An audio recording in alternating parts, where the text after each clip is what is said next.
Hey everybody, Jason Sherman here. In today's episode, I sit down with Nader Sabry. He's an exponential growth mastermind and a pioneering growth hacker. Welcome to the show.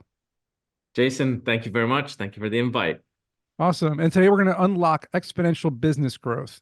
Very exciting. Everyone that's listening to the podcast or watching the video is an entrepreneur who wants to grow. So let's kind of explain what growth science is to kick things off.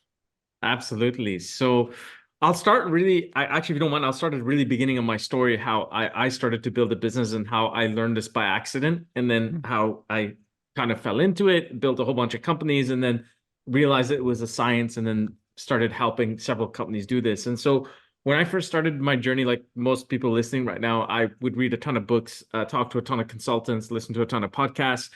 And what would happen is I'd always get this formula that someone would talk about, and there's just the way that they did it. And that's literally just the way they did it, and that was their success formula. But every time I would try to do the same thing, it wouldn't work the same, it wouldn't work as well. And I would just repeat that, and the results that would be kind of expected would just never turn out to be the same. And I find that I just kept going down that route no matter what I did, until I finally had realized through a few very important failures that there really is no bulletproof formula to succeeding in anything.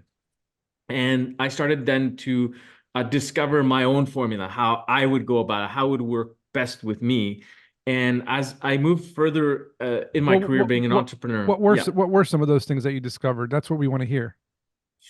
Well, what I discovered was, like, it has a lot to do with your own personality. You have to spend a lot of time discovering yourself. So there's just a certain way that you function, and there's just a certain way that you do things that is different than other people. And so you need to be okay you need to be comfortable in your own skin, and need to understand, like, I don't have to do it like everybody else. I just need to do it the way that I know how to do it, that can get the result I want. And it sounds really simple, but it's not, simply because we're bombarded daily with these messages that, this is the one way to do it. Take this 10-day course and you'll hit 6, 8, 10, 12 figures, whatever it is. I'm so tired of hearing those.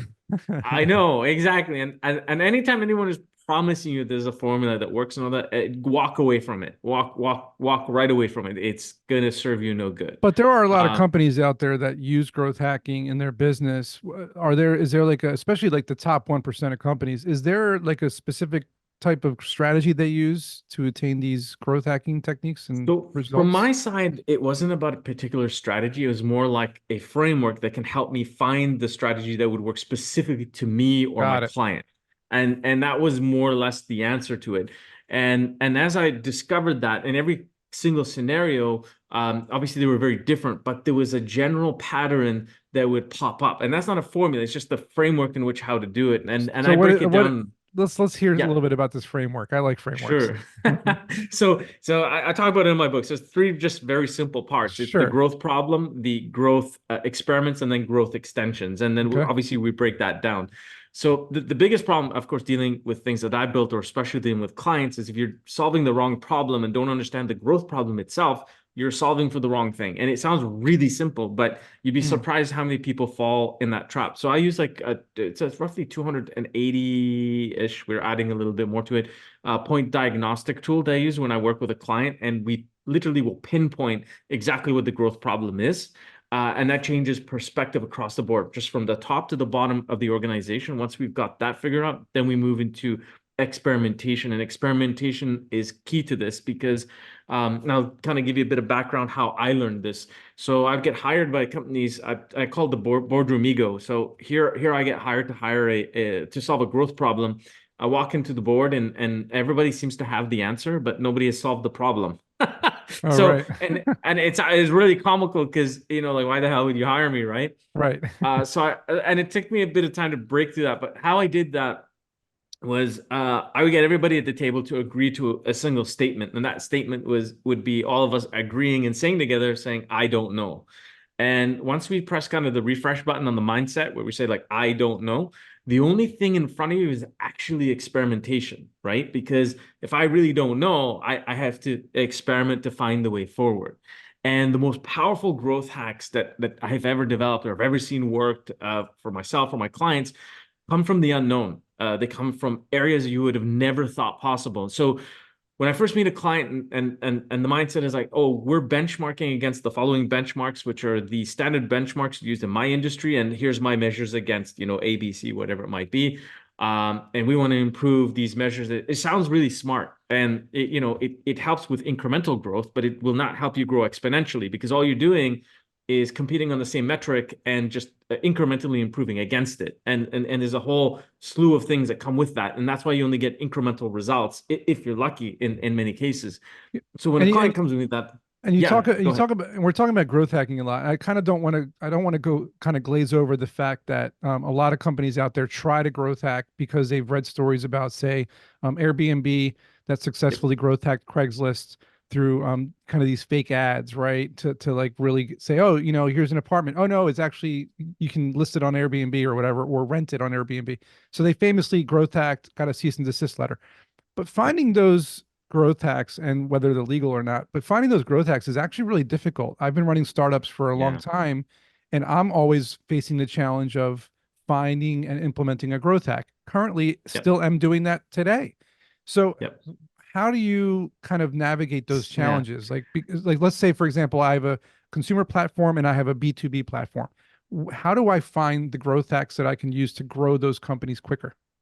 Absolutely. So going back to the idea of finding your own formula. So the one important thing, the reason you can't find the growth hack, because the most powerful growth hacks are a secret. Nobody's going to tell you what they are, right? So if you're reading a story about something that had happened, it's I consider it like It's over. milk. So Yeah. yeah, it's over. So the milk goes in the fridge and has an expiry date, and I'm gonna milk the milk until it reaches the expiry date, and then when it expires, I'm most likely not to tell you what it is, because I have another bottle of milk in Hmm. in the fridge that I'm trying to make it last as long as I can. How do we find the milk Oh, before it hits the shelf?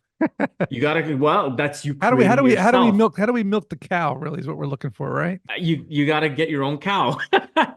You- How do you identify that though? That's because the reason I'm asking you is because a Yep, lot of people ask me, and I don't yep, really have an answer for them. Besides, you have to try to investigate the market, try to investigate platforms you can leverage, try to find, you know, gaps that people haven't exploited yet. But it's not easy to do. at You all. know, Yes. you Yeah, believe personally that there are only 20,000 growth hackers. yep, So that's not a lot of people out there that know how to do this. So maybe you can yeah, give us some yeah, kind of advice on some ways we yeah. can kind of cheat the system a little bit. Yeah, so shockingly, how I got to that number, I'll tell you the story behind that as well. But to your point, so I run something called the 10-day growth hacking challenge. It's on my YouTube channel, free of charge. Most people go Nice. through it like, holy cow, where do I pay for this? It's an incredible Cool. education, right? And this challenge is built on my second book, which is the growth thinking methodology. That methodology is used at Harvard, it's used at Stanford, it's used at some of the top business schools, not as part of the curriculum, but it's part of the Right. toolbox they use. Now, the reason it's very popular is it takes away, it's a visual format in order to turn a growth hack into like a visual illustration of how you're going to go about it, test it out, and then come back and then redo it again until you figure it out. And you have like a journal, you can say, of how you went Nice. about it, and then you finally figure it out. It's like a So work. It's like a workshop. it's like a workshop. Yeah, I'm gonna make you work. People pick up the book and they're like, "Oh, you're really gonna make me work?" I'm like, "I am gonna make you work for your own benefit, not for Right. my Right. benefit, for your benefit." Right? So when we Oh created this man. challenge, we have, it's $1 million challenge broken down to $10,000 challenges, and we recruit entrepreneurs of all kinds of backgrounds. We do that intentionally, so at different business cycles, different industry, different geography, uh, and we do that so we can show everyday people how we can growth hack just a normal everyday business. So whether it be in media, we had a bikini business, we've got people in the healing industry, fintech, healthcare. So it has like a wide range, and you can watch it to see how we go through the process of finding their particular formula. And every one of them finds a very unique way to develop their formula. So, for example, like in fintech, we've got somebody who deals with escrow, right? And the biggest problem, at least in the markets he was in, that a lot of law firms avoid entering the escrow transactions and just kind of pass it on. And so what he did is we growth hacked it by actually creating so they can I want to simplify it. So imagine like a lawyer can, what can a lawyer bill versus you as a service? A lawyer can bill way more than you can, right? They're just the client is just used to Right. whatever hourly rate, and they just keep going at it, right? So rather than it being a service outside the billing, it can be integrated into the billing, right? Once it's integrated into the billing, it becomes a service that's available from inside, but completely done by him, rather than it being completely pushed outside without any of the liabilities being on them. So we found a way to do that. And that was the way we restarted to implement this escrow service across several different law firms. Way more cost effective, way more faster, way more easier as well to pull off. But a lot of law firms are not really set up for that. They would just pass it on to another firm that would do that. So that's just like one really simple example. That's on the more sophisticated side. On a more simpler side, we have a guy called Mr. Ice. So he kind of competes with Wim Hof, right? He does the ice treatments. Yep. And we ran an experiment. We took this growth hack from a hack I did with a client in a completely other different industry. So one tip to anyone's listening and watching the challenge, don't go look for the guys that are in the same industry or similar industry to you. Watch somebody, even in somebody completely opposite to what you do, and learn from them, because they're going to come up with something really creative that you can figure out and drop into what you're doing. Not exactly, you'll make adjustments. Nonetheless, you tweak it. So what we did is I told him, let's start changing the color of the water. When people jump into the ice, let's change the color of the water. So let's use some really basic colors. Let's see how people respond. And what he does is he'll train you how to put mind over matter. You get in there, and then they test how long you can stay in the ice, right? And so it comes like kind of like a competition, and he teaches you how to stay longer, and then you pay for that, obviously. So what we found is that we tested all these colors, and we found the color blue happened to be the color that would make people last longer. Now, why exactly, we don't know, right? We didn't study it, and that would be a bunch of BS if I gave you a whole bunch of theories behind why it works. What we wanted to know is just which color is it that works, right? Once we did that, then we started working with some essential oils to work with what are the different senses that would help me last longer in science. So we figured that formula between the color and the senses and how somebody would actually last longer. So people would not recognize or realize from his when they go to his competitors that the color of the water and the smell of the color is a little bit different than what they're having, but they would last longer, so they'd have a better experience. So at the end, this helped him yield almost 2 times his actual retail price. He's actually gone beyond that. And we continued building on those hacks. So you can watch those, and you'll have a lot of fun watching them. It's not even just learning like how they did their growth hack, but it's learning the process they took to come up with the growth hack. And you're like, oh, so if I think of, I totally get what you're saying. It's iterating on the ideas. So I guess tell, if you can, before we wrap up, can you tell us, your tips for recruiting maybe a growth hacker onto your team before your competitors do, because that's kind of like, the market we're in right now. Yes, exactly. So this is it's a problem that I'm still trying to solve today. So when I would work with clients, they'd be like, oh, we need to hire someone to continue doing what you were doing with us. And I tell them, I'm in the industry and I have trouble hiring them. So this is where we came up with hire me if you can. And we started having to hack the idea of recruiting this very small, finite group of people who understand growth sciences, right? And so the first tip is, like, you're going to find them in places you will not expect. So just because their title says growth hacker does not mean they're a growth hacker or a growth scientist. Just keep that in mind. What you want is you want to understand their story of how they worked in an environment where they went from incremental to exponential growth. Okay. And one of the tricks behind it when we interview people and understand how to fit them in is, when I come to a client, one of the first questions I'll ask is, do you have a growth unit, right? And so do you have a dedicated unit that's for growth in your organization or not?